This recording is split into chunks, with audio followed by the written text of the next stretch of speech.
చలం గారి lady version నేను అరుణ, నేను లాలస, నేను రాజేశ్వరి, చలం రాసిన శశిరేఖ, మిగతావన్నీ కూడా నేనే.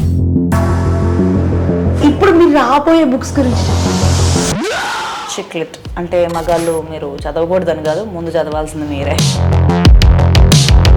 సో ఇలాంటి సంఘటనలు మీరు ఇంకా ఎన్ని చూసారు? అవన్నీ చెప్తే మా వాళ్ళు వేసేస్తారు. We are all victims of patriarchy అని నమ్ముతా నేను. దుమ్మెత్తిపోసినా కూడా ఇది నిజం. పీరియడ్ పలానా టైంలో హిట్ అయింది, నా బాడీలో ఇన్ని హార్మోన్లు అటు ఇటు అవుతున్నాయి అని అర్థం కావడానికి 20 సంవత్సరాలు వచ్చింది ఆడపిల్లకి. మనకు తెలియకుండా 21, 22 పెళ్లి చేస్తారు. ఏంటండి ఇది? జెన్యున్గా ఉన్న డౌట్ నాకు, ఎందుకు అమ్మాయిల్ని పువ్వులు అంటారు నాకు అర్థం కాదు.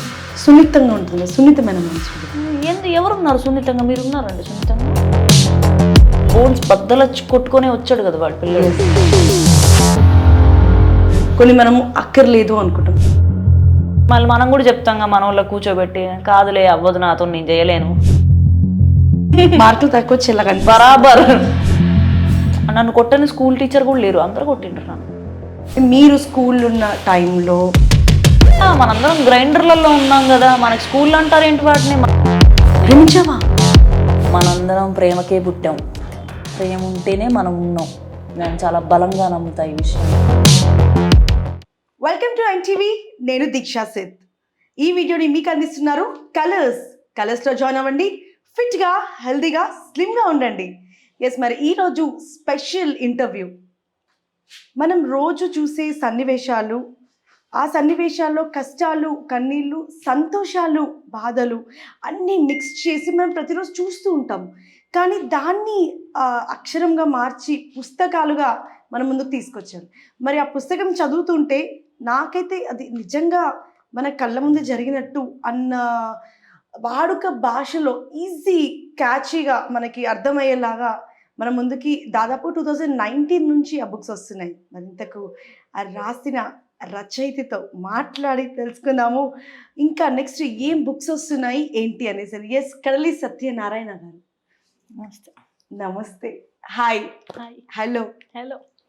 ఇంకా మన కవిత్వాలలో ఇంకా ఎట్లా మనం వెల్కమ్ చెప్తాము, మీరే చెప్పండి. కవులంటే పరాయి జనాలు ఏం కాదు, మనలాగే మాట్లాడుకుంటారు హాయ్ వాట్సాప్ అని, అంతే అంటారు. ఎస్, సో మరి మీరు రాసిన పుస్తకాల గురించి నేను ఫస్ట్ నుంచి అంటే నేను స్టార్ట్ చేయలేను, ఎందుకంటే ప్రతి ఇంటర్వ్యూలో అదే ఉంటుంది.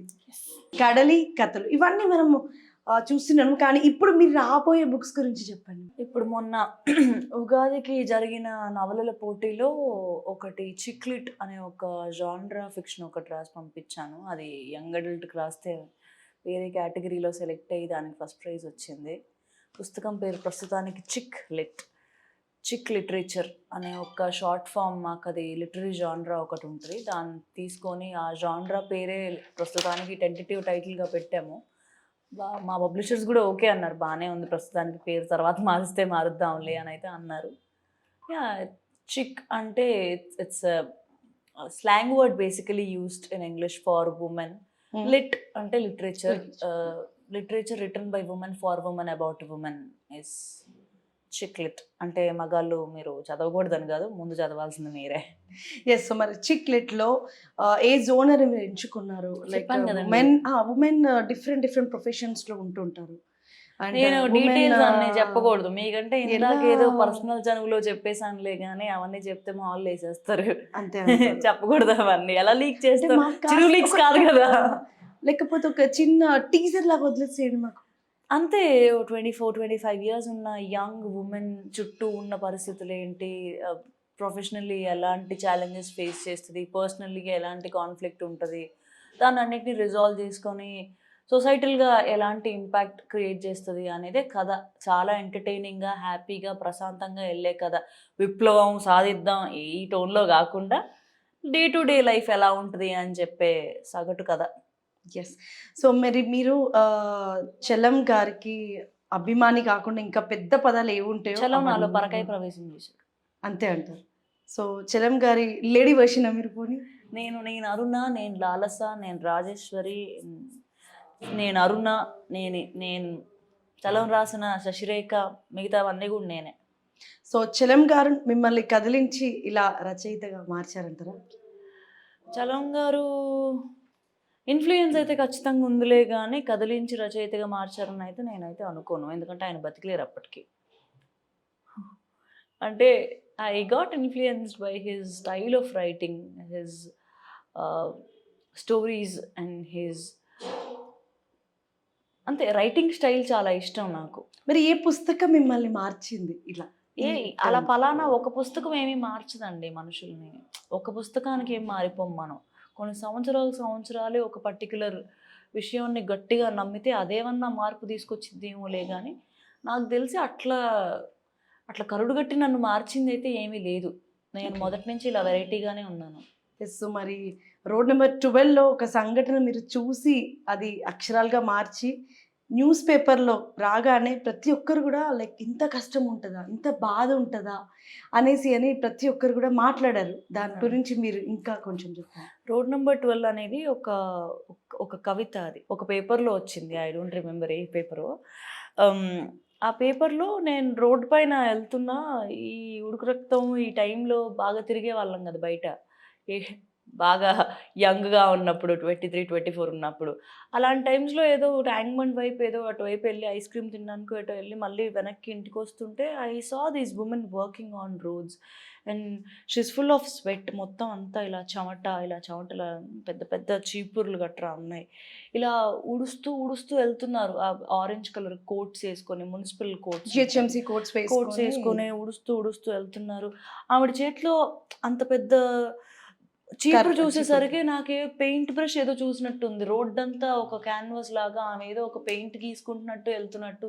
పెయింట్ గీస్తే కలర్ పడిద్ది. ఆమె గీస్తే శుభ్రపడుతూ పోతుంది రోడ్డంతా అనిపిచ్చింది నాకు. నాకా ఇమేజరీ చాలా నచ్చింది. దెన్ ఐ స్టార్ట్ అక్కడే ఆ రోడ్డు మీద పేవ్‌మెంట్ ఉంటదిగా పక్కన. అవును. అక్కడ కూర్చొని ఆవిడని చూస్తూ రాసిన కవిత అది. ఓ అర్ధగంటలో రాసేసి ఆవిడకి చదివి వినిపిస్తే ఆవిడ నన్ను హత్తుకుంది. థాంక్స్ అమ్మా! ఎవరు చూడరు ఇవి. నువ్వు చూసి రాసావు అని అంది. బయటికి ఇద్దామనే ఉద్దేశ్యం కూడా లేదు. నా కోసం రాసుకున్న కవితే. And then one of my other friends కవుల్లో ఒకళ్ళు బావుంది ఇది పేపర్ పంపించు అంటే పంపిస్తే దానికి కావాల్సిన అప్లాజ్ వచ్చింది దానికి. యెస్. సో, ఇలాంటి సంఘటనలు మీరు ఇంకా ఎన్ని చూసారు? ఆన్ ది స్పాట్ అరే! ఇది తప్పకుండా రాయాలి. ఇది అందరికీ తెలియాలి.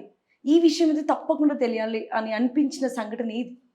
అలా ఈ విషయం అయితే తప్పకుండా తెలియాలి అనుకునే అంటే most of the female lives అన్నీ అలానే అనిపిస్తాయి నాకు. అంటే ఆహ్, ఇప్పుడు నేనేదో ఉద్ధరిస్తున్నానని చెప్పట్లేదులే కానీ, జనరల్లీ ఇప్పుడు మన అమ్మమ్మ పడ్డ విషయమైనా గూడా we are all victims of patriarchy అని నమ్ముతా నేను. మనం ఒప్పుకున్నా, ఒప్పుకోకపోయినా మీరు నన్ను దుమ్మెత్తి పోసినా గూడా ఇది నిజం. మనకు తెలియకుండానే మనం పేట్రియార్కీకి విక్టిమ్స్ మనం. మనకి కొన్నిసార్లు హ్మ్, నా ఫ్రెండ్ ఒక అమ్మాయి రాసింది. ఆడవాళ్ళ లైఫ్స్, ఆడవాళ్ళ జీవితాలు 10% మాత్రమే జీవితాలు. మిగతా 90% అంతా వాళ్ళ హార్మోన్‌లకి రియాక్షన్‌లు అని. మన లోపల ఎన్ని హార్మోన్‌లు అటు ఇటుగా అవుతుంటాయో నెల నెల ఒక ఫాలికల్ స్టేట్ ఉంటది. ఒక ఓవ్యులేషన్ ఉంటది. ఒక పీఎంఎస్ ఉంటది. ఒక పీరియడ్ ఒస్తది. దాని తర్వాత ఒక ప్రొడక్టివ్ వీక్ ఒక 1 వీకే ఖాళీగా ఉంటాం. మళ్ళీ సైకిల్ స్టార్ట్ అయిపోయిద్ది. ఇన్ని హార్మోన్‌లు అటు ఇటు చేస్తున్నప్పుడు మన లోపల ఏమవుతుందో మనకి మనం తెలుసుకోవడానికి కొన్ని సంవత్సరాలు టైం పట్టిద్ది. వెన్ ఈస్ యువర్ పీరియడ్ ఎప్పుడు హిట్ అయిద్ది? 15, 14 అప్పుడు 13, 14 అప్పుడు యెస్. హిట్ అయిద్ది. పీరియడ్ పలానా టైంలో హిట్ అయింది. నా బాడీలో ఇన్ని హార్మోన్‌లు అటు ఇటు అయితున్నాయని అర్థం కావడానికి 20 సంవత్సరాలు వచ్చిద్ది ఆడపిల్లకి. అవును. మనకు తెలియకుండా 21, 22 పెళ్లి చేస్తారు. ఏంటండి? కొన్ని మనం ఇన్‌పుట్స్ తీసుకుంటాము. కొన్ని మనము అక్కర్లేదు అనుకుంటాం. సో, మీకట్లా ఇన్‌పుట్స్ ఇచ్చి మిమ్మల్ని కొంచెం ఒక డైవర్ట్ అయినా గాని ఒక దారిలోకి తీసుకొచ్చి ఏం ఉండవండి అసలు. ఎవరు అట్లా చెప్పరు. పని కట్టుకొని ఎందుకు చెప్తారు? అంటే అట్లా మన అని చెప్తారు. అనుకునే వాళ్ళు చెప్తారు కదా! ఇక మమ్మీ, డ్యాడీ చెప్తారు. "ఎందుకు నాన్న సాఫ్ట్‌వేర్ చేసుకో, డబ్బులొస్తాయి, లైఫ్ సెటిల్ ఉంటది." మళ్ళీ మనం కూడా చెప్తాంగా మనోళ్ళకి కూర్చోబెట్టి, "కాదులే అవ్వదు నాతోని నేను చేయలేను." అదే ఈ యెస్. నార్మల్ డిస్కషన్సే అయినాయి. అంత గొప్పగా ఇది చెయ్యొద్దు, ఇట్లెళ్ళొద్దు అయన్నీ ఏమి నడవవు మా ఇంట్లో. అంతే అంటారు. అసలు very happy so, family. Arts మీరు ఏ క్లాస్ నుంచి లైక్ ఇది చెయ్యాలి. I have to become this చదువుకుందయితే మాస్టర్స్ నుంచి చదువుకున్నానులే గానీ, కానీ I started writing when I was in my 7థ్ ఆర్ 6థ్ స్టాండర్డ్ ఐ డోంట్ రిమెంబర్. ఒకవేళ అరంగేటం అది అని అనుకుంటే మరి అప్పుడే అయినట్టు. ఓకే. లేదు చాలా స్టడీస్‌లోంచి అయింది అనంటే మరి మాస్టర్స్‌లో అయినట్టు. లేదు వే ఆఫ్ ఎక్స్‌ప్రెషన్ అనేది ఆర్ట్‌గా తీసుకుంటే ఇక చిన్నప్పటి నుంచి మనం కళాకారులమే. తాతయ్య గారి నుంచి అట్లా వచ్చింది. కంటిన్యూటీ అయింది. సో తాతయ్య గారిని కూడా చూస్తూ ప్రోగ్రెస్ కార్డ్ చూపించిన ప్రతిసారి నాలో ఉన్న కళాకారుడు బయటకు వస్తాడు. ఏడుస్తాను ఊరికే, మార్కులు తక్కువ వస్తాయి కొడతారు కదా మరి. మార్కులు తక్కువ వచ్చేలా బరాబర్ టాపర్ there- ఏమో అని అనుకున్నాం మేము. టాపరే అంటే కొన్ని విషయాల్లో బాగా ఫైనల్ ఎగ్జామ్స్ లో బాగా చదివి రాసేదాన్ని, ఓకే. మిగతా అన్ని లైట్ తీసుకునేదాన్ని. There are 10 mischievous things going on my school, I will dip 10 fingers into each thing. నా పేరు ఎక్కడ వినిపిస్తుంది స్కూల్లో. నన్ను కొట్టని స్కూల్ టీచర్ కూడా లేరు, అందరూ కొట్టిండ్రు నన్ను. యాక్చువల్లీ మనమే వాళ్ళ ఫేవరెట్ అవుతాం యాక్చువల్లీ. అది కూడా వాళ్ళకి మనం correct. Life time గుర్తుంటాం. అది కూడా కరెక్టే కదా సార్. ఫస్ట్ బెంచెస్ కన్నా లాస్ట్ బెంచెస్ ఎక్కువ లేదు, నేను గుర్తుంటాయి. ఫస్ట్ బెంచ్ చేయండి, ఆయన కూడా నన్ను గుర్తిస్తారు. దెబ్బలు పడ్డాయి బాగానే. పడతాయి ఉంటాయి. అబ్బో చాలా దూరండి నేను.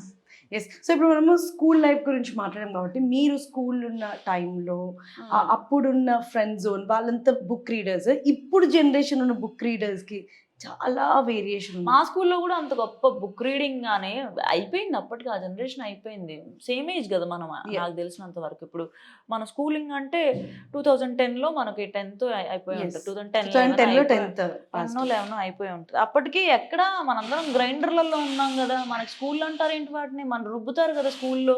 7 గంటలకు తీసుకెళ్తారు పొద్దున్న స్కూల్, ఉదయం మళ్ళీ సాయంత్రం 7 గంటలకు 8 గంటలకు వచ్చేది. ఇంకెక్క బుక్ చదివేంత టైం ఎక్కడ ఉంటుంది.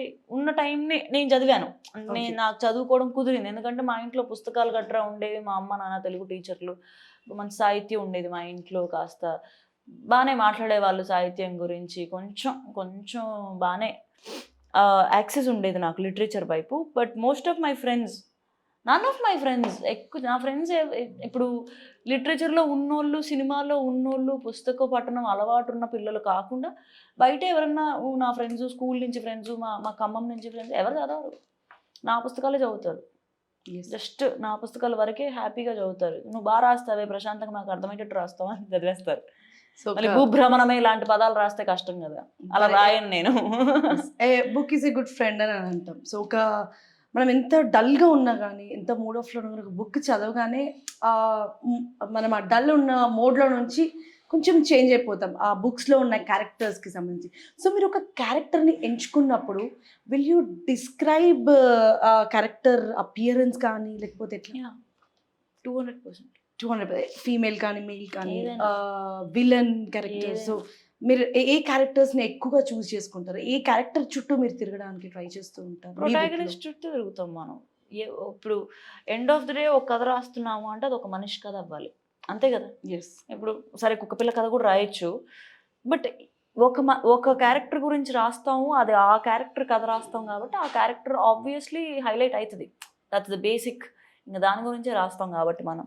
లేదు ఇంకా ఇప్పుడు సినిమా రైటింగ్ ఎట్లనో సేమ్ అండి. అంటే ఏదైనా ఒక క్యారెక్టర్ బిల్డప్ చేస్తున్నావు అని అంటే ఆ క్యారెక్టరిస్టిక్స్ ఏంటి, ఆ ట్రేట్స్ ఏంటి, బిహేవియర్ ఎలా ఉంటుంది, ఎక్కడి నుంచి బ్యాక్ స్టోరీ ఎక్కడి నుంచి వచ్చింది, ఎందుకు ఇట్లా బిహేవ్ చేస్తుంది ఈ క్యారెక్టర్ అనే మొత్తం ఆ ఐడియా అంతా ఉంటుంది. ఇప్పుడు ఒక స్క్రిప్ట్ పని చేస్తున్నాను నేను, ఇది నా దగ్గరకు వచ్చినప్పుడు చాలా చిన్న స్క్రిప్ట్, ఇందులో నాకు ఇచ్చింది ఆ పిల్లాడు ఫస్ట్ హాఫ్ సెకండ్ హాఫ్ రెండు కలిపి ఇచ్చాడు. ఇందులో ఇంత చిన్నగా ఉంది కదా, నేను కూర్చొని డెవలప్ చేస్తే ఇది ఫస్ట్ హాఫ్, ఇది నేను డెవలప్ చేసింది, ఇదంతా కలిపితే ఫస్ట్ హాఫ్ 60 సీన్లు పడ్డాయి నాకు.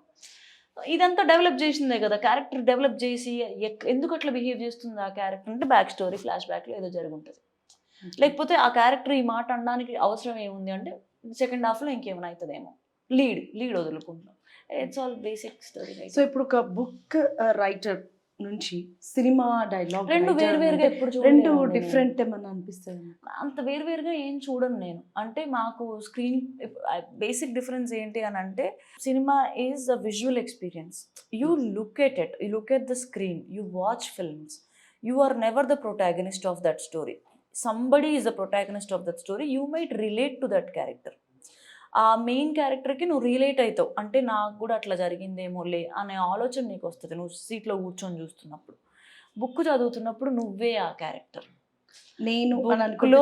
బుక్లో నేను మీ అని కనపడ్డప్పుడల్లా అది నువ్వే. So that's the thing in your mind. నీ మైండ్లో జరిగే ప్రొసీజర్ అది. ఇక్కడ నీ కళ్ళు పనిచేస్తే ఇక్కడ నువ్వు ఇమాజిన్ చేసుకుంటావు.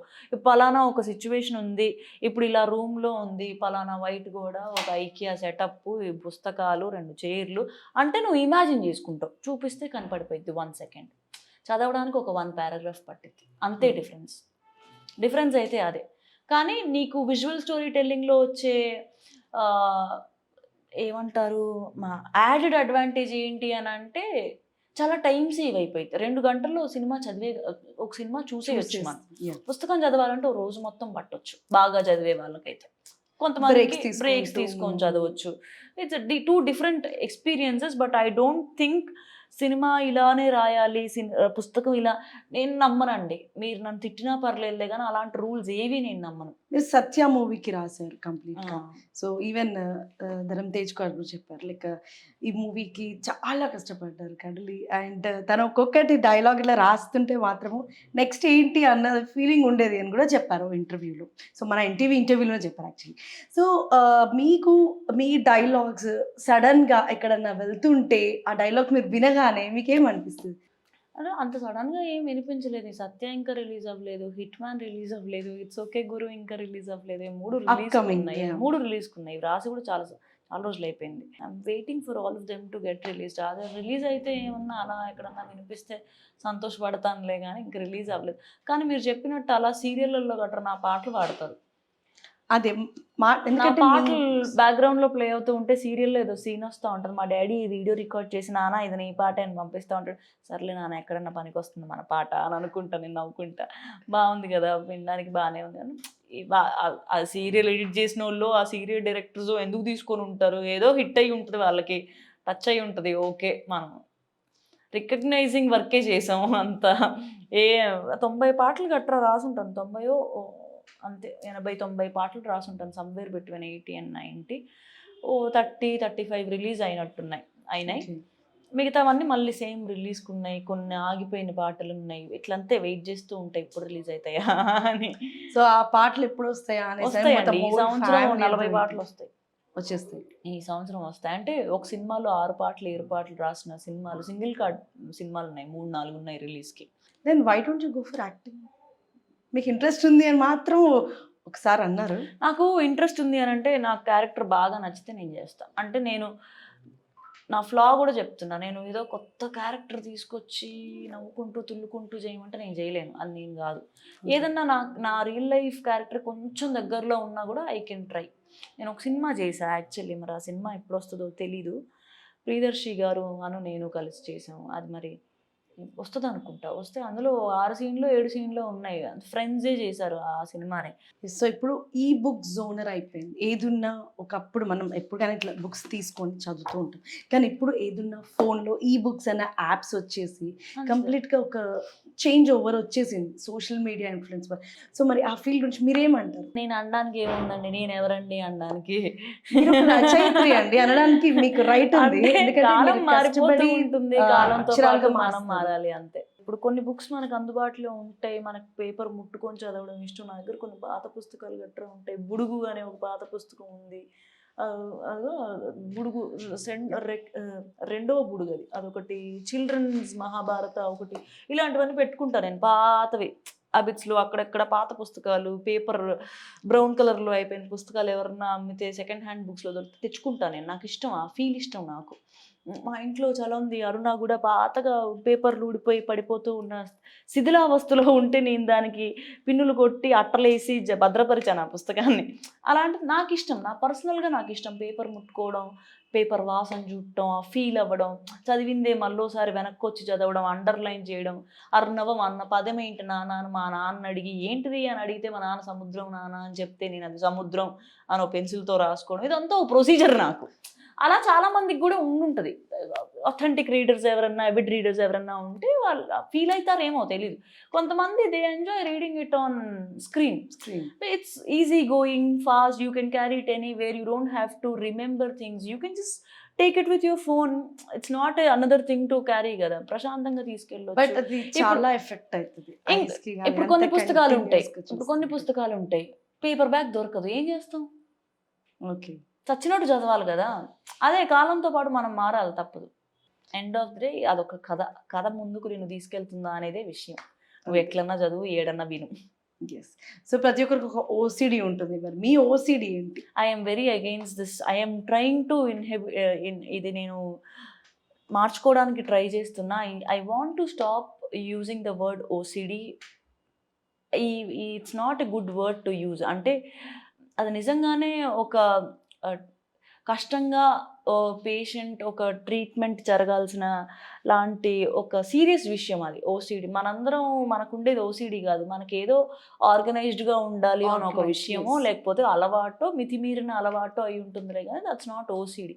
మనం కూడా అందరం తగ్గించుకుందాం ఓసిడి, నాకు ఓసిడి ఉంది అని దాన్ని ఇలా గ్లోరిఫై చేయడం కాదు. నిజంగానే ఓసిడితో ఇబ్బంది పడుతున్న వాళ్ళు ఉన్నారు, దాన్ని తక్కువ సెన్సిటివ్ చేస్తున్నట్టు అవుతుంది మనం అంత కామన్గా వాడేస్తే. అది it's not OCD. I don't have any OCD, ఏమీ లేదు నాకు. ఈ తుడిసిందే 2 సార్లు తుడుస్తుంటా అంతే, అంతకు మూడోసారికి వదిలేస్తుంది చేయబుద్ధి కాక. ఒక బుక్స్లో కమింగ్ టు ద బుక్స్, అబ్బా ఈ బుక్ అయితే డెఫినెట్గా ఉండాలి. అన్నీ చదువుతా అండి. ఇప్పుడు మీరు ఒక బుక్ ఫేర్కి వెళ్ళారు, వెళ్ళగానే మీరు ఫస్ట్ ఫిక్షన్ సైడ్ వెళ్తారా, నాన్ ఫిక్షన్ సైడ్ అన్ని వెళ్తారా? ఏ బుక్ దగ్గరికి మీరు ఫస్ట్ వెళ్ళగానే ఐజ్ అక్కడ చూస్ చేసుకుందాము అన్న థాట్ మీకు ఏ జోనర్? ఫస్ట్ బుక్ నేను మళ్ళీ చెప్తున్నా, ఏ బుక్ అయినా రైటర్గా మాట్లాడలే, నార్మల్ ఐఎమ్ కడ్లీ సత్యనారాయణ. సో నార్మల్గా ఏదైనా ఒక పుస్తకం చూస్తే నాకు కొనాలి అనిపిస్తే ఫస్ట్ ఫోర్వర్డ్ చదువుతా, ఏముంది ఫోర్వర్డ్లో అనే విషయం చదువుతా. పుస్తకం వెనకాల ఉండేదాన్ని బ్లర్బ్ అంటారు. కొన్ని పుస్తకాలకి ఇస్తారు, కొన్ని పుస్తకాలకి ఇవ్వరు. ఇప్పుడు నేషనల్ బెస్ట్ సెల్లర్స్ లాంటి పుస్తకాలు ఉంటే ఏ న్యూస్ పేపర్ ఏం రాసింది, ఏ ఛానల్ ఏమన్నారు, ఏ పలానా క్రిటిక్ ఏమన్నారు అన్న విషయం రాస్తారు వెనకాల. నా ఫస్ట్ బుక్కి వెంకట సిద్ధారెడ్డి రాశాడు, సెకండ్ బుక్కి మస్టర్డ్ అని ఒక బుక్ చేసాం మేము. అంటే నేను అది ఎడిట్ చేసి కంపైల్ చేసి, అది లిమిటెడ్ స్టాక్, అది ఒక ఎడిషన్ వేసాం, తర్వాత వేయమని చెప్పేసాం మేము. ఈ 2 నావి, అది నేను మస్టర్డ్ ఆ పుస్తకం పేరు. అది దానికి బ్లర్బ్ నందిని రెడ్డి గారు రాశారు, డైరెక్టర్ గారు. అలా బ్లర్బ్ అనే ఒక విషయం ఉంటుంది, ఆ బ్లర్బ్ చదివి డిసైడ్ అవుతాం. నేను ఇప్పుడు నా చాయిస్ కదా, నా మూడ్ ఆ రోజు. నాకు లవ్ స్టోరీ చదవబుద్ధి అవుతుందా, లవ్ స్టోరీ పుస్తకం పట్టుకుంటా. ఎస్ఏస్ చదవబుద్ధి అయితే ఎస్ఏ చదువుతా, కే బాలగోపాల్ చదువుతా, బాలగోపాల్ పుస్తకాలు చదువుతాను. ఆ రోజు ఎట్లా నడిస్తే అట్లా. మీరు 40 ప్రేమలేఖలు చదివి ఒక పుస్తకంగా మార్చారు కదా, ఆ 40 ప్రేమలేఖలో మీకు ద మోస్ట్ కామన్ ఏమనిపించింది? లెటర్స్ టు లవ్ అంతా కూడా ఆడపిల్ల పర్స్పెక్టివ్ నుంచి, ఎక్కడా పలానా మనిషికి రాస్తున్నట్టయితే ఉండదు, ప్రేమకే రాస్తుంది. నువ్వు ప్రేమ అని మాట్లాడిద్ది, ఆడో మగో ఇంకెవరో మనకు తెలీదు. ఓకే, ఆ ప్రేమకు రాసిన మాటలు అవన్నీ. అది పీసచ్చవతి గారు ఒక మాట అన్నారు, అపర్ణ తోట కూడా అన్నది ఈ మాట. ఏమందంటే, వీళ్ళిద్దరు రైటర్స్ అన్నమాట, ప్రేమ విప్లవం వేరు కావు. ఆబ్వియస్లీ తరతరాలుగా వస్తున్న విషయమే ఇది, కొత్త విషయం ఏం కాదు. కానీ ఆడపిల్ల పర్స్పెక్టివ్ నుంచి ప్రేమని చెప్పడం కూడా ఒక రకమైన విప్లవమే. ఎందుకంటే ప్రేమించావా అన్న దాన్ని ఒక లుక్, ఒక స్టేర్, ఒక వాయిస్, ప్రేమించావా దాని నుంచి అవును ప్రేమించాను అయితే ఏంటి అన్న విషయం మాట్లాడడం అనేది ప్రోగ్రెస్. నేను చూసి నా దృష్టిలో అయితే ప్రోగ్రెస్. ఒక స్టెప్ తీసుకోవడానికి మనందరం ప్రేమకే పుట్టాం, ప్రేమ ఉంటేనే మనం ఉన్నాం. నేను చాలా బలంగా నమ్ముతా ఈ విషయాన్ని. మనందరం ప్రోడక్ట్స్ ఆఫ్ లవ్. పెళ్ళికి, సంస్కృతికి, తర్వాత ఇంకొక దానికి, పిల్లల విషయంలో అన్నిటికన్నా ముందు వచ్చేది ప్రేమ. ఒక మనిషి పైన ఇంకొక మనిషికి కలిగిన ప్రేమకి పుట్టిన పిల్లలు. సో అది జెండర్ కి కానీ ఏజ్ కి కానీ ఎటువంటి సంబంధాలు లేకుండా చాలా జెన్యున్ గా కలిగే ఏకైక ఫీలింగ్ భూప్రపంచం మీద ఏదైనా ఉందంటే అది ప్రేమే. ఎస్ సో ఫైనల్ క్వశ్చన్ కడలి సత్యనారాయణ గారు, ఇప్పుడు రాబోతున్న రచయితలకు కానీ మీరు ఏం చెప్దాం అనుకుంటున్నారు? రాయండి అని చెప్తే, ఎటువంటి జాగ్రత్తలు తీసుకోవాలి? రాయండి, ఫస్ట్ రాయండి, తర్వాత జాగ్రత్త అదే వచ్చింది. అంతే, ముందు రాయాలి. నేను కథ రాద్దాం అనుకుంటున్నాను అని నాకు మెసేజ్ చేస్తారు ఇన్స్టాగ్రామ్లో. కథ ఏది కథ రాయడం అనుకోవడం కాదు, ముందు రాయి. కథో కవితో కథనమో ఏదో ఒకటి ముందు రాయి.